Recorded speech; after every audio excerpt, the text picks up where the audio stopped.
నగరంలోని KPHP police station పరిధిలో జరిగిన 10 లక్షల రూపాయల దొంగతనం కేసులో కీలక పురోగతి. దృష్టి మరల్చి నగదు ఎత్తుకెళ్లిన ఇద్దరిలో ఒకరిని పోలీసులు అరెస్ట్ చేశారు. మరో నిందితుడు ఇంకా పరారులో ఉన్నారు. కేపీహెచ్పీ పోలీస్ స్టేషన్ పరిధిలో జరిగిన 10 లక్షల రూపాయల దొంగతనం కేసులో పోలీసులు కీలక విజయం సాధించారు.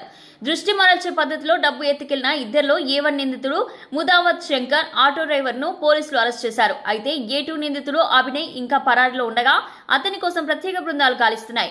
ముదావత్ శంకర్ నుండి 10 లక్షల్లో 5,32,000 నగదు తిరిగి స్వాధీనం చేసుకున్నారు. దొంగతనంలో ఉపయోగించిన ఆటోను కూడా పోలీసులు సీజ్ చేశారు. అరెస్ట్ చేసిన నిందితుడిని రిమాండ్ కు తరలించగా రెండో నిందితుడిని త్వరలో పట్టుకుంటామని పోలీసులు వెల్లడించారు. ఈ కేసుతో మోసపూరిత దృష్టి మరల్చే దొంగతనాలపై కేపీహెచ్పీ పోలీసులు మరింత కట్టుదిట్టమైన చర్యలు చేపట్టారు.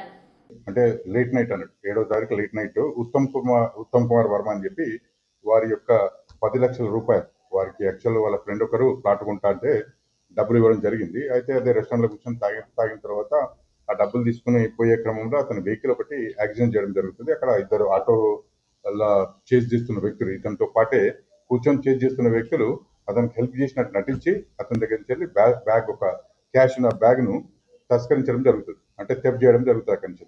ఆ తర్వాత వాళ్ళు ఉత్తమ్ కుమార్ ఇంటికి పోతారు. ఇంటికి పోయిన తర్వాత తాగిన మధ్యలో ఆ టైంలో చూసుకున్న తర్వాత మార్నింగ్ వచ్చి మనకు కంప్లైంట్ ఇస్తే ఆ కంప్లైంట్ లో భాగంగా మనము ఈ అక్యూజ్డ్ ఎవరైతే ఉన్నారో అతను ఒక అమౌంట్ కూడా ఫోన్ పే ద్వారా పంపించడం జరుగుతుంది. అతనికి ఎవరు ఈ ఉత్తమ్ కుమార్ వర్మ అతను హెల్ప్ చేసినందుకు ఒక 1300 రూపాయలు అతను ఫోన్ పే ద్వారా అతనికి డబ్బులు పంపించడం జరుగుతుంది. ఆ డబ్బులు పంపించిన ఆ నంబర్ ద్వారా మనము ఈ అక్యూజ్డ్ ను ట్రేస్ అవుట్ చేయడం జరిగింది. ఇందులో ముడావత్ శంకర్ అని చెప్పి నాగరికులకు సంబంధించిన ఇతని పైన కూడా పాత కేసులు ఉన్నాయి. ఇతని మీద కూడా ఇతని మీద సస్పెక్ట్ షీట్ కూడా మన దగ్గర ఉన్నది.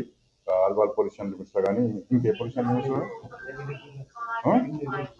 ముడావత్ శంకర్ మీద నెక్స్ట్ ఈ అక్యూజ్డ్ మీద ఓకే రైట్ ముడావత్ శంకర్ సరే. ఇతన్ని ఎప్పుడైతే మేము ఇతన్ని వేరే బోర్డ్స్ అన్ని వెరిఫై చేసినామో అతన్ని ఈ రోజు మార్నింగ్ కస్టడీ తీసుకున్న భాగంగా అతను మనకు కన్ఫ్యూజ్ చేయడం జరిగింది. అతని దగ్గర నుంచి ఒక 10 లక్షలకు గాను 5,30,000 రూపాయలు 5,32,000 క్యాష్ మన వారి దగ్గర నుంచి రికవరీ చేయడం జరిగింది. మిగతా అమౌంట్ కూడా ఇంకో అక్యూజ్ కూడా ఇలా అక్స్కాంటున్నాడు. వారి దగ్గర కొంత పార్ట్ క్యాష్ ఉన్నదని చెప్పి వారు చెప్తున్నారు. అది కూడా ఒకసారి వెరిఫై చేస్తాం. ప్రస్తుతానికైతే ఇది సంగతులు ఇంకా డీటెయిల్ గా మా క్రైమ్ ఇన్స్పెక్టర్ గారు చెప్తారు. 8వ తారీఖు ఉదయం జరిగినటువంటి అటెన్షన్ డైవర్షన్ సంఘటన ఇది. దీంట్లో ఉత్తమ్ కుమార్ అనే వ్యక్తి సాఫ్ట్వేర్ ఎంప్లాయీగా పనిచేస్తున్నాడు. అతడు ఇక్కడ ప్లాట్ కొందామనే ఉద్దేశంతో 10 లక్షల రూపాయలు గుంటూరు నుంచి వాళ్ళ ఫ్రెండ్ నుంచి తెప్పించుకోవడం జరిగింది. ఇక్కడ నైట్ 7th రోజు నైట్ ఇక్కడ రిసీవ్ చేసుకోవడం జరిగింది డబ్బులు. ఆ డబ్బులు అతనితోనే I-20 కార్లు పెట్టుకుని బిర్యానీ తిందామని చెప్పేసి మూసాపేటకి వెళ్ళడం జరిగింది. ఆ మార్గ మధ్యంలో మూసాపేట రోడ్ నెంబర్ 4 ఫేజ్ దగ్గర అతనికి చిన్న డివైడర్ గుద్దుకొని బండి యాక్సిడెంట్ జరిగింది. ఆ సందర్భంలో ఇద్దరు అక్యూజ్డ్ పర్సన్స్ ఎవరైతే ఇప్పుడు మనం ఈ కేసులో ఉన్నారో వాళ్ళిద్దరు కూడా చూసి అతని దగ్గరికి రావడం జరిగింది. అతనికి హెల్ప్ చేస్తామన్న నెపంతో అతని యొక్క కార్ని గ్యారేజ్ తీసుకోవడం జరిగింది. సనత్ నగర్ గ్యారేజ్ షిఫ్ట్ చేసిన తర్వాత డ్రాప్ చేస్తామని నేను ఇంటికి దగ్గర డ్రాప్ చేస్తామని అదే వాళ్ళ ఆటోలో అతను ఎక్కించుకొని రావడం జరిగింది. మార్గ మధ్యంలో సందర్భం చూసి ఇంటి దగ్గరకు వచ్చిన తర్వాత అతను కొంచెం నిద్రలేకపోవడం సందర్భం చూసి అప్పుడు అతని దగ్గర బ్యాగ్ లో ఉన్నటువంటి 10 లక్షల రూపాయలను అటెన్షన్ డైవర్షన్ చేసి కాల్ చేయడం జరిగింది. అక్కడ తర్వాత అతడు మళ్ళీ వాళ్ళకి కాల్ బ్యాక్ చేద్దామని చూసేసరికి వాళ్ళు స్విచ్ ఆఫ్ చేసి ఇద్దరు కూడా పారిపోవడం జరిగింది.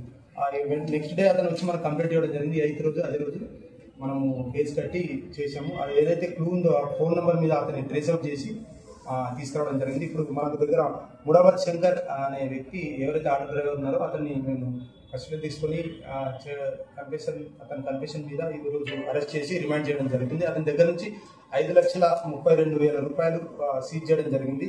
అదేవిధంగా అతను ఏదైతే అఫెన్స్ యూజ్ చేసిన ఆటోను కూడా మేము దీంట్లో సీజ్ చేయడం జరిగింది. మిగతా ఎవరైతే ఉన్నారో సన్నీ అలియాస్ అభినయ్ అతని గురించి కూడా మా క్రైమ్ బృందం వెతుకుతోంది. త్వరలోనే అతన్ని కూడా పట్టుకుంటాం. అతను కూడా ఈ కేసులో అతని దగ్గర ఎంత డబ్బు ఉందో అంత డబ్బు కూడా రికవర్ చేసి మళ్ళీ ప్రెస్ మీట్ పెట్టడం జరుగుతుంది. Thank you.